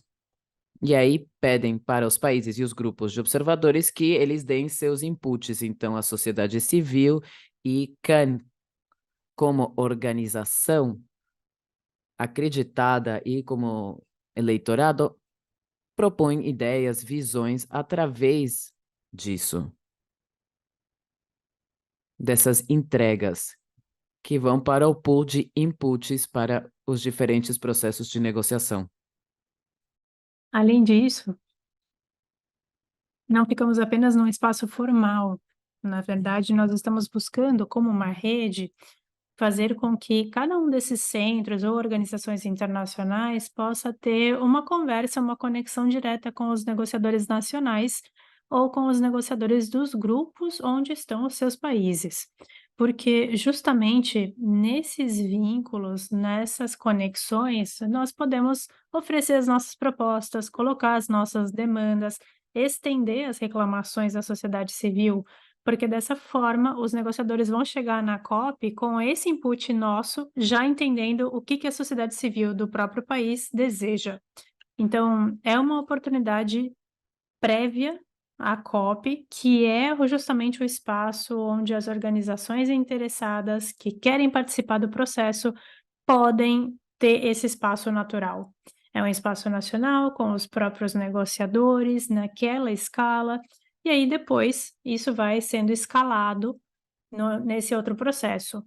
Mas eu acho que precisamos, então, fortalecer essas conexões de forma nacional, porque senão não temos tanta incidência, tanto impacto. Finalmente, queria falar sobre o que já foi até mencionado aqui, que seria essa ponte que nós temos em relação a organizações que trabalham de forma local, nacional, regional, global, e como a informação vai fluindo de cima para baixo e de baixo para cima também. Então, nós vemos organizações que trabalham mais em escala nacional e que trabalham com a implementação do nível internacional, mas que é alimentado pelas visões e propostas daqueles grupos. E ao contrário também, as organizações que trabalham em nível internacional permitem gerar esses espaços e essa incidência para poder facilitar o trabalho nacional. Então nós temos ali como se fosse essa conexão bem interessante que cada vez mais vai ganhando força, especialmente reconhecendo a importância do trabalho em cada um desses níveis de ação e de incidência. Bom, acho que seria só isso mesmo, Felipe, obrigada.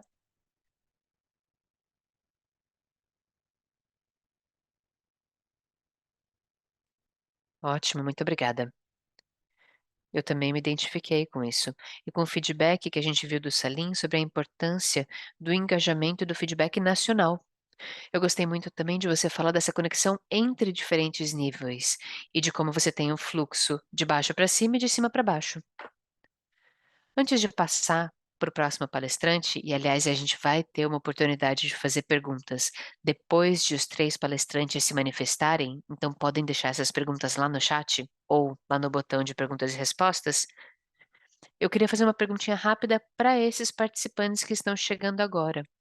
Então, para mim, eu queria saber o seguinte: para quem está chegando na COP28 pela primeira vez, alguma dica de como entrar em contato com tudo isso e alguma dica para quem está indo pela primeira vez?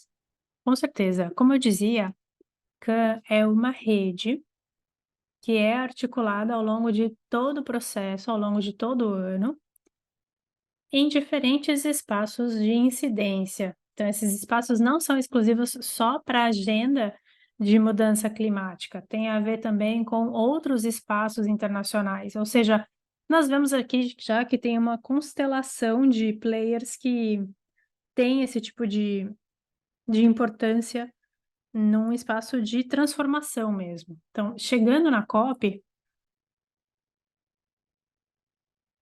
eu acho que é muito mais simples quando nós pensamos no processo de preparação para a COP, em qualquer um dos níveis.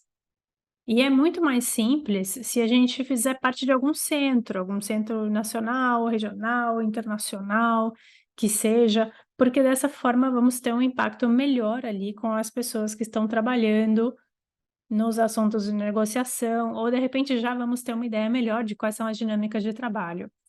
De qualquer forma, se não for o caso, podemos pensar, mesmo assim, em qual é o trabalho de preparação para a COP. Posso até falar disso nas próximas intervenções, mas, enfim, se não for o caso, se a gente não faz parte da rede necessariamente, a minha sugestão é a seguinte: dependendo de onde nós estivermos baseados, é interessante entrar em contato com o centro que faz parte do CAN. Então, por exemplo, no caso da América Latina, vai ser o CAN América Latina.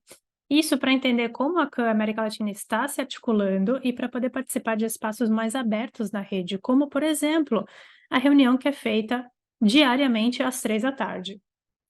Porque nessa reunião, você tem uma atualização em nível macro sobre quais são os avanços das negociações e quais são as mobilizações que vão acontecer nos próximos dias. Então, ali nessa reunião, esses tópicos são discutidos, é uma reunião diária, como eu dizia, e é interessante participar, porque assim você conhece os players e você entende também, faz um segmento, um acompanhamento dessas reuniões nesse nível mais macro. Além disso, tem grupos de trabalho. Então, basicamente são os grupos de trabalho que foram fazendo ações ao longo do ano e que também se juntam ali todos os dias nessa reunião, na COP, para poder fazer uma discussão sobre a agenda de trabalho e para fazer um planejamento de ações e intervenções. Então, se tiver uma pessoa interessada em algum ponto, algum tema de negociação, a minha sugestão também é entrar em contato com esses grupos de trabalho para poder fazer parte dessas reuniões e de forma a ter uma ideia melhor, um conhecimento melhor das negociações. Além disso, dessa forma você gera aquela necessidade de rede, de networking, para ter um trabalho mais sustentável com o tempo? Eu acho que essas seriam as 2 formas mais concretas, mais simples de se conectar com a CAN na COP.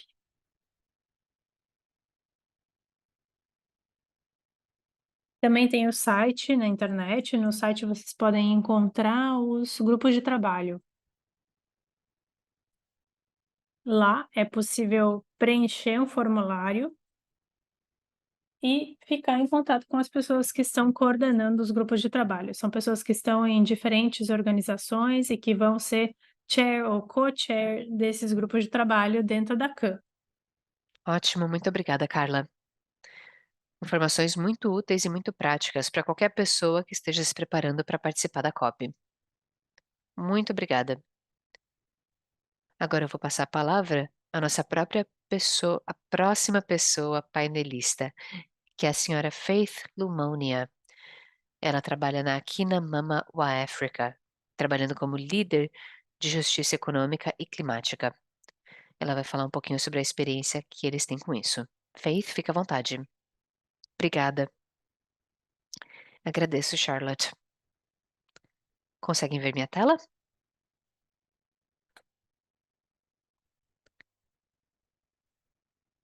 Eu acho que eu vou desligar o meu vídeo para garantir uma boa conectividade.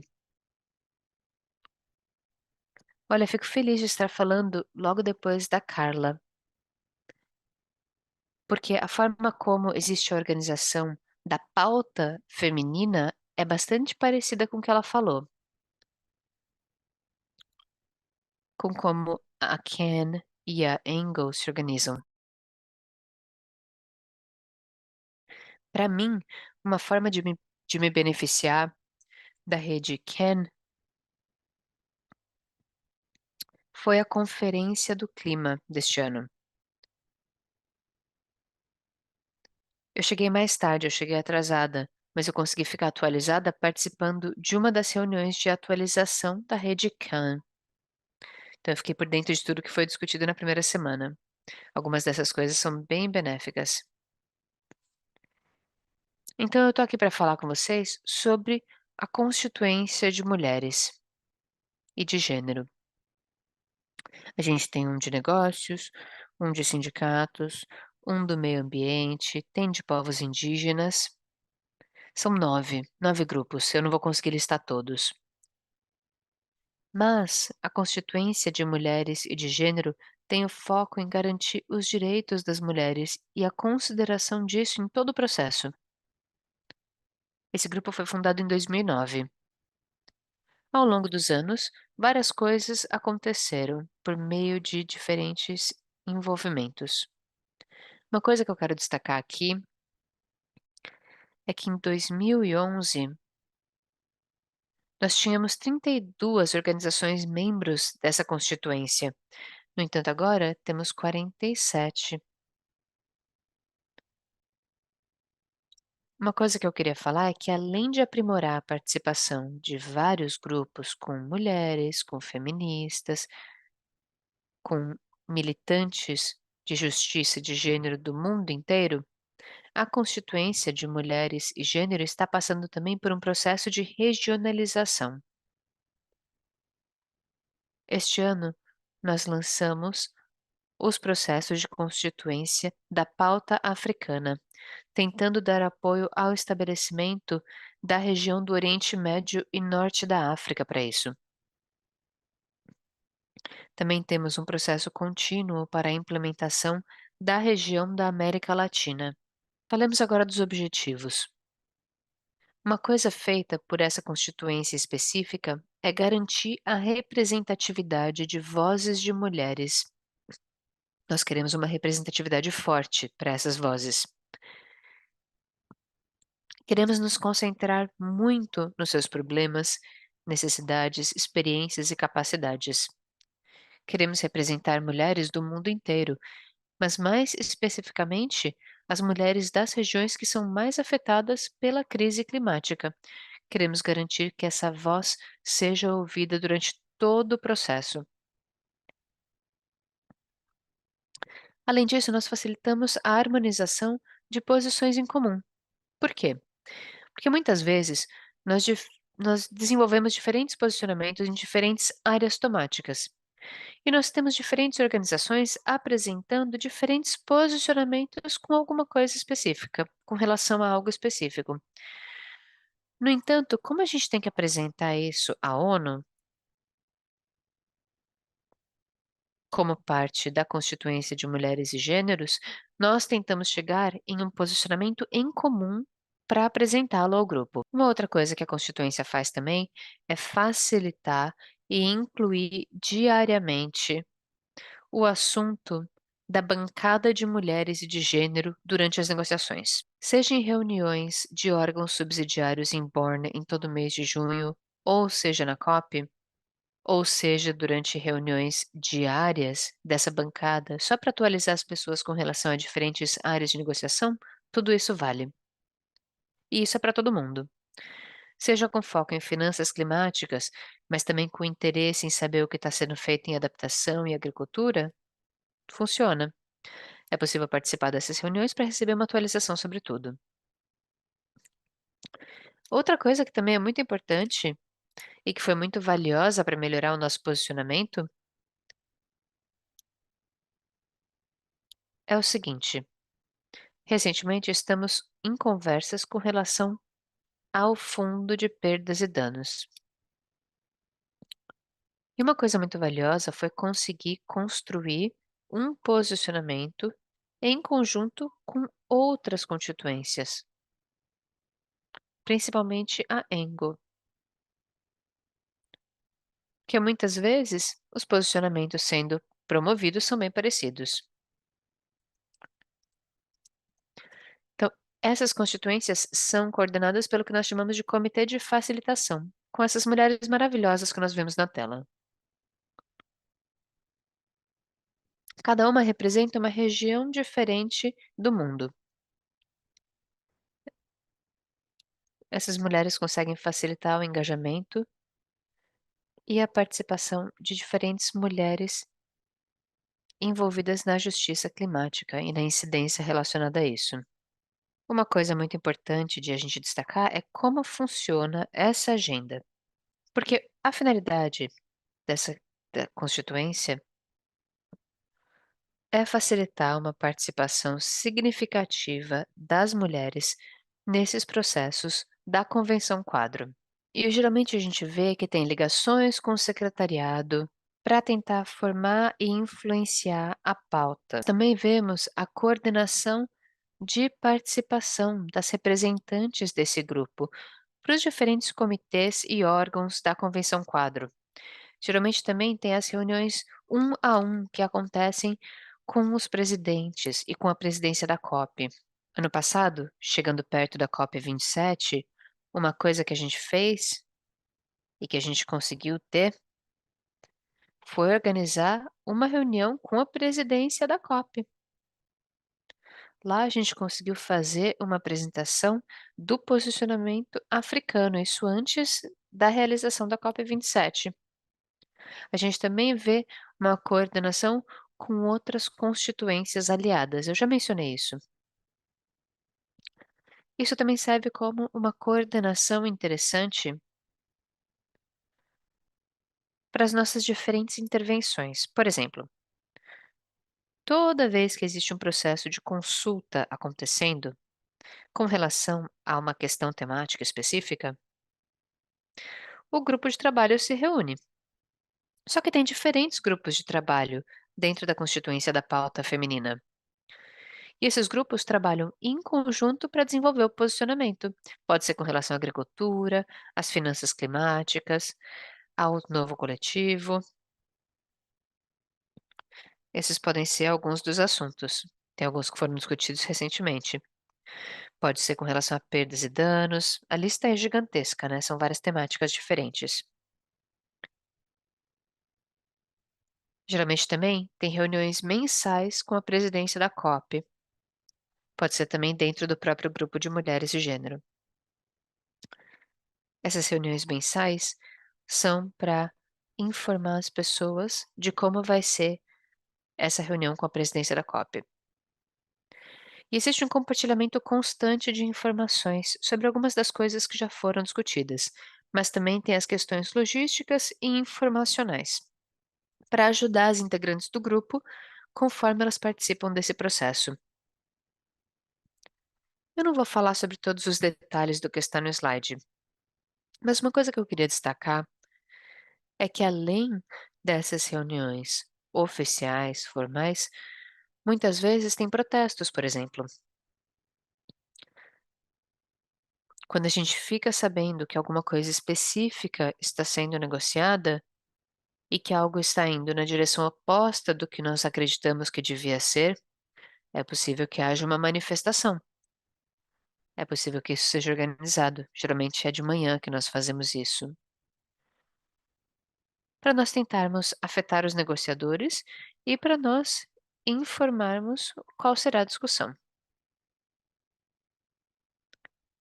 Eu vou falar rapidamente também sobre como participar. Os links. Se vocês digitarem Women and Gender Constituency, vocês vão conseguir achar o nosso site, tá? E vocês vão conseguir acessar várias formas diferentes de participar da nossa rede. A WGC é para mulheres, para feministas e para organizações de justiça de gênero que estejam trabalhando na pauta de justiça climática. Claro que a gente tem que atender aos diferentes critérios de constituência. E claro, também aceitamos organizações da sociedade civil. É possível participar. Tem outras formas de participar também, caso vocês não tenham status de observador. Vocês podem, por exemplo, ser de uma equipe de incidência. Essa que eu estou já além do tempo que eu tinha, então vou disponibilizar as outras informações para vocês da minha apresentação, para quem quiser consultar mais tarde. Muito obrigada, Face. Desculpe, eu não queria te interromper assim tão abruptamente. Eu espero que você tenha tido tempo. Foi uma apresentação fantástica, com bastante informação, com um guia bastante prático, né, sobre como participar. E eu gostaria, de dizer que a apresentação da Faith estará no nosso e-mail de follow-up após o término desse evento. Então, é claro que vão ter perguntas ainda para você, Faith. A gente vai tentar responder o máximo de perguntas possível, mas antes disso, a gente tem a última intervenção para ouvir antes do painel terminar. Eu gostaria de passar a palavra para o Miguel Jerez Pereira, que é da plataforma da Bolívia para a Ação pela Mudança Climática. É uma plataforma da juventude nacional que se mobilizou e que tem também uma ligação com o Engel e com a constituência jovem desse movimento. E o Miguel está aqui para explicar para vocês o que significa, né, uma plataforma jovem que trabalha com a Engel e quais são algumas das necessidades, né, que existem e como eles estão buscando essa transição de poder dentro da agenda global climática. Muito obrigada, Miguel, pela sua participação. A palavra é sua. Obrigado pela apresentação e pelo convite. E obrigado a todos que estão aqui nos seguindo e que estão também dando suas opiniões, fazendo perguntas e fazendo essas trocas. Como a Charlotte disse, eu vou falar hoje um pouquinho sobre o ativismo climático que a gente faz na plataforma boliviana de ação frente ao câmbio climático, à mudança climática. Isso é junto com o Yango e com outras organizações da sociedade civil e também das Nações Unidas. Antes de começar, eu queria fazer uma pergunta para vocês. Por que vocês acham que é importante agir agora? As pessoas que falaram antes de mim compartilharam informação sobre o estado atual das negociações, mas também deram exemplos diferentes de alguns eventos que aconteceram em outros países. E essa pergunta pode ser respondida com essa imagem. Estamos vivendo uma situação onde o planeta está em chamas Pelo menos aqui na América Latina, a gente entra na época de estiagem e a gente está assim. E eu também queria mostrar para vocês outra coisa para poder responder essa pergunta. Por que que é importante agir, então? Bom, temos o relógio climático. E eu acho que a gente não fala o suficiente sobre esse relógio climático. Isso foi lançado no nível internacional com várias organizações e mostra o tempo que a gente tem até chegar ao ponto sem retorno. Ou seja, aqueles 2 graus a mais. E para passar o orçamento de carbono, e esse relógio diz aqui 5 anos para chegar a esse ponto sem retorno, ou seja, isso é o que falta. Então, antes de falar sobre a nossa participação como jovens, eu acho que é muito importante lembrar que estamos num momento de crise climática, numa situação de urgência. Nós temos várias alternativas para participar formalmente nesses espaços de decisão. Uma das alternativas é a que a Yango oferece, que é a Constituição das Nações Unidas para o Câmbio Climático da Sociedade Civil. Como vocês podem ver na imagem, dentro das Nações Unidas tem a sociedade civil, que é representada através do grupo de mulheres, de populações indígenas, agricultores, mas também jovens, aqui em vermelho. E é aí onde a gente está trabalhando. Yango está composta pelos pontos focais, como podem ver aqui em cima, e embaixo pelos grupos de coordenação. E depois, embaixo disso, tem os grupos de trabalho. E em volta tem as organizações e os indivíduos que podem trabalhar com Yango. Aqui a gente pode ver alguns exemplos de eixos temáticos, isso é para os grupos de trabalho.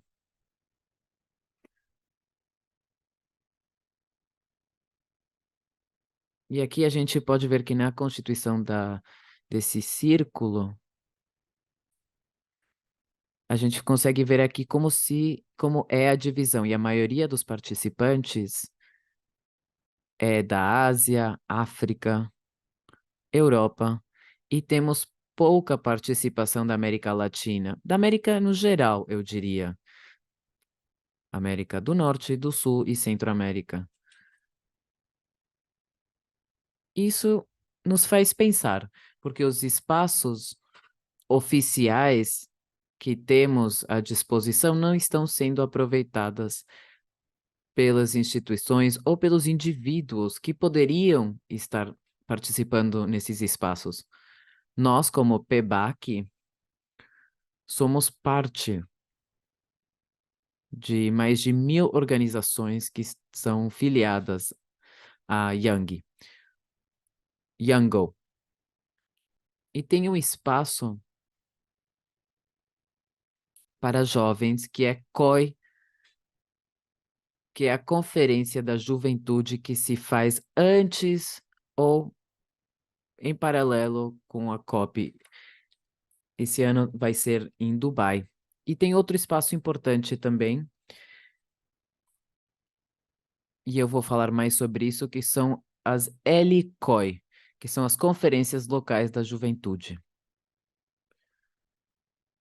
O ano passado, a COI 17 foi no México e tivemos a participação de um dos nossos membros, o Mijail, que também é representante da nação Guaraya aqui na Bolívia. É uma comunidade indígena. Então, tem as COI, mas também temos as RCOI, que são as reuniões de mudança climática regional, ou seja, são reuniões regionais.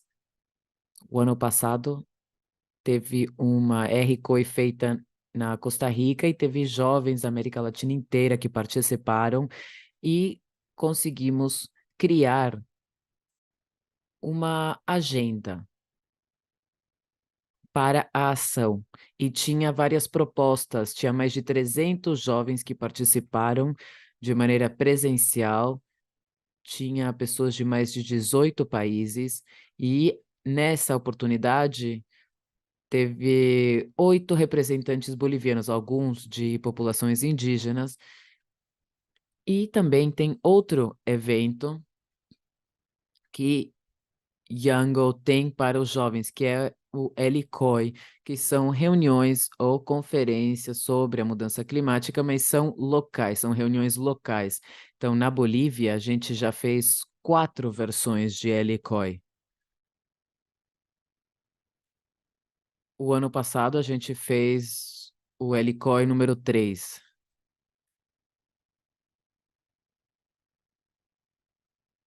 A gente, por exemplo, fez 4 LCOIs, mas México já teve 15 LCOIs. Aqui a gente também junta jovens dos 9 estados da Bolívia. A gente então teve 1.200 pessoas que se registraram e depois fizemos uma reunião em Cochabamba, em Bolívia. Houve 150 jovens das regiões urbanas e rurais, também tinha representantes de comunidades indígenas, da comunidade afro-boliviana. É um evento muito, muito inclusivo. As organizações que querem ser acreditadas têm que demonstrar experiência, mas também um grande compromisso. A gente precisa de pessoas de todos os setores. Esse ano, a Plataforma Boliviana de Ação Frente à Mudança Climática, a gente recebeu a autorização para fazer a 4ª LCOI de Bolívia. Vai ser em La Paz esse ano. A gente teve bons resultados o ano passado, então Yango nos desafiou a aumentar a nossa ambição esse ano.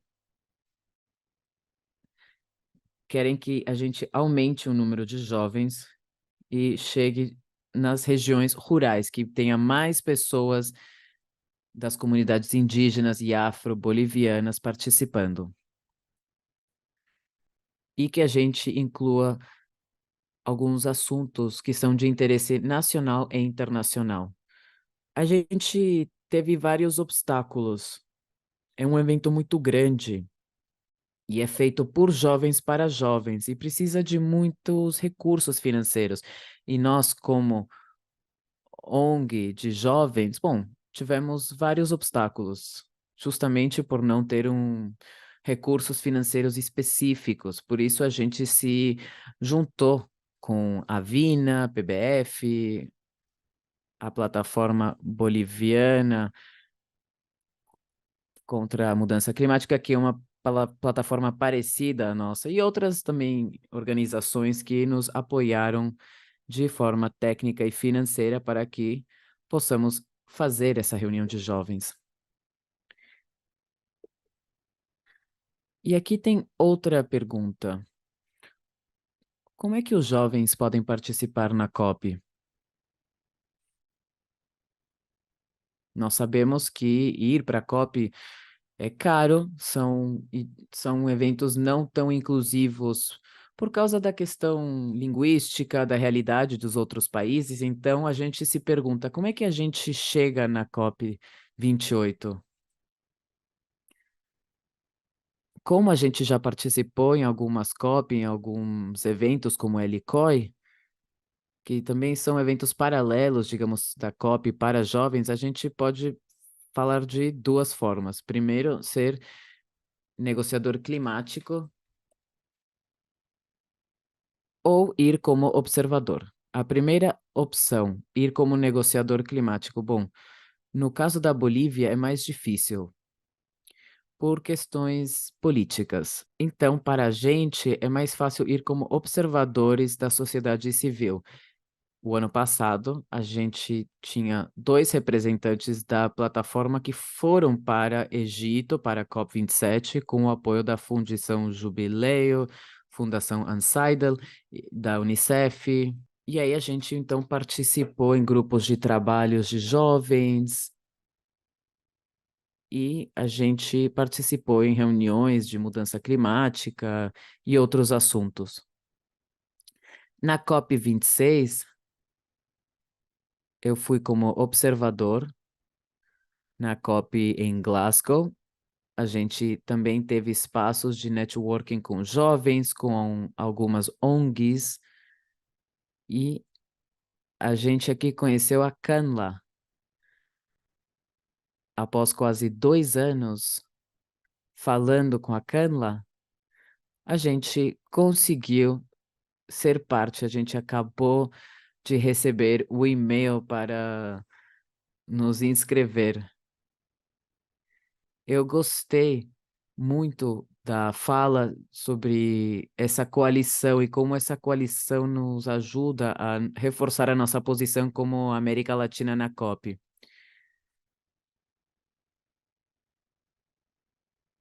Vocês, então, podem participar como observadores na COP. Eu, como trabalho com uma ONG que trabalha com a comunidade indígena, mudança climática, incêndios, eu pude participar num evento paralelo que falava sobre esses assuntos, sobre as vulnerabilidades das comunidades e o que fazem as comunidades indígenas para se enfrentar à mudança climática. E aqui a gente faz um trabalho intenso de networking com outras organizações para falar da RCOI, da COI em si e de outros espaços disponíveis. Como ativistas, a gente precisa sempre participar em eventos de ativismo, porque o que me trouxe até aqui, como plataforma, é o nosso papel de ativistas. A gente precisa participar em protestos, em eventos onde se questionam políticas de extrativismo, participar em eventos com outros jovens que não estão talvez tão engajados no assunto, também participar no monitoramento de carbono, da biodiversidade no país e também participar com propostas para os políticos, para as pessoas que tomam as decisões ou participando em eventos de reflorestamento, entre outras atividades que são muito importantes. Tudo isso reforça e mostra que nós, como ativistas, temos sim a capacidade de participar nos eventos diferentes, como a COP, RCOI e outros eventos. E que nós podemos representar muito bem aos jovens, porque por trás da nossa participação na COP ou nesses eventos internacionais tem um trabalho de ativismo enorme, de estudantes diferentes, de jovens diferentes, e a gente trabalha muito nos nossos países. Então, eu acho importante ir para a COP fazendo ativismo desde os nossos lugares. A gente não pode procurar recursos financeiros para ir para a COP se a gente não gerou espaços localmente nos nossos países, ou se a gente não participou em congressos ou em workshops locais. Então, eu gostaria de fechar com essa frase que diz que nos próximos anos, até 2030, o planeta vai ter que ver a transformação mais rápida que a gente já viu na história dos seres humanos, porque essa é a nossa missão.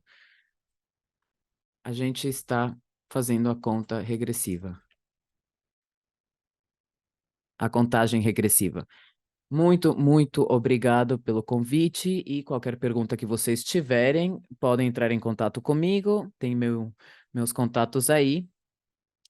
E todos temos que começar a agir. Então, eu chamo vocês a agirem. Talvez não dê para ir nessa COP, mas sim Eu acho importante que a gente participe nesses espaços. É importante que a gente entre no momento de agir. Muito obrigada, Miguel. Foi uma mensagem bastante poderosa, né? E uma bela conclusão para todas essas apresentações. Eu gostei muito de aprender sobre como a LCOI acontece, né? De milhares de jovens se engajando nessa causa climática e organizando essas reuniões. A gente está bem atrasados em relação ao tempo.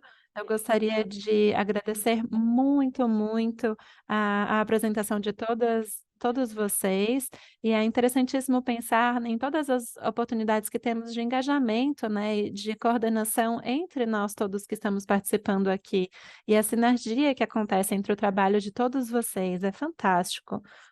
Eu sei que a gente ia terminar às 5, horário de Joanesburgo, mas se a gente tiver um tempinho para talvez 5, 10 perguntinhas, vamos ver. Se vocês quiserem escrever no chat, é só escrever aqui, ou podem levantar a mão se preferirem perguntar no microfone. Eu sei que já tem uma pergunta para Faith, da Heidi, diz que foi ótimo aprender mais sobre a UW GC e quais são os pontos focais na sua agenda. Boa pergunta. Essa pauta nacional e esse ponto focal fica no governo local. Isso tem a ver com os ministérios que estão cuidando de clima ou do meio ambiente. Existe uma negociação de gênero e geralmente existe uma relação de trabalho muito próxima com essa pauta nacional. Então, por exemplo, muitas vezes tem consultas realizadas na COP com esses pontos focais. Teve bastante engajamento, por exemplo, para monitorar como alguns países estão no desempenho dos seus comprometimentos ou compromissos de gênero no contexto desses programas. Espero que tenha respondido a pergunta. Ótimo, obrigada, Faith. Estou vendo se temos mais alguma dúvida. Do contrário, nosso tempo já está acabando. Muito bem, é isso então. Se todos os palestrantes e as palestrantes puderem compartilhar suas apresentações conosco, eu acho que seria muito legal poder compartilhar com todo mundo que participou hoje e todo mundo que se cadastrou. A gente teve muitos registros, muitos cadastros, o que mostra que esse é um assunto muito valorizado por bastante gente. No programa VAC, um dos nossos grandes objetivos é apoiar os parceiros locais para que eles compreendam a COP e participem dela. A discussão de hoje trouxe muitas oportunidades para a gente aproveitar ao máximo tudo que a gente pode fazer aqui, para a gente ter uma boa coordenação e para a gente saber como participar de uma coisa tão gigantesca e confusa e intimidante. Muito obrigada aos 3 palestrantes daqui agora, ao Andrés e ao Salim de agora a pouco, e à equipe que nos ajudou a fazer isso dar certo hoje. Nós precisamos da colaboração de muita gente, do VAC, da Impulse South, dos hubs brasileiros, foi realmente um trabalho em equipe. Nós estamos animados com a perspectiva de compartilhar essas gravações com vocês. Muito obrigada também às nossas intérpretes e aos nossos intérpretes, que trabalharam com muito afinco para que a gente conseguisse bater um papo entre diferentes idiomas hoje. É isso. Muito obrigada, pessoal. Espero que a gente se encontre presencialmente, talvez na COP, talvez em outros eventos. Acho que a Alesserro pode nos ajudar com esse seu pedido.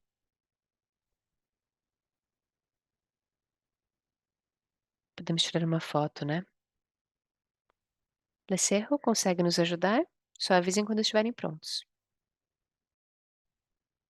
Maravilha, muito bom. Muito obrigada, pessoal.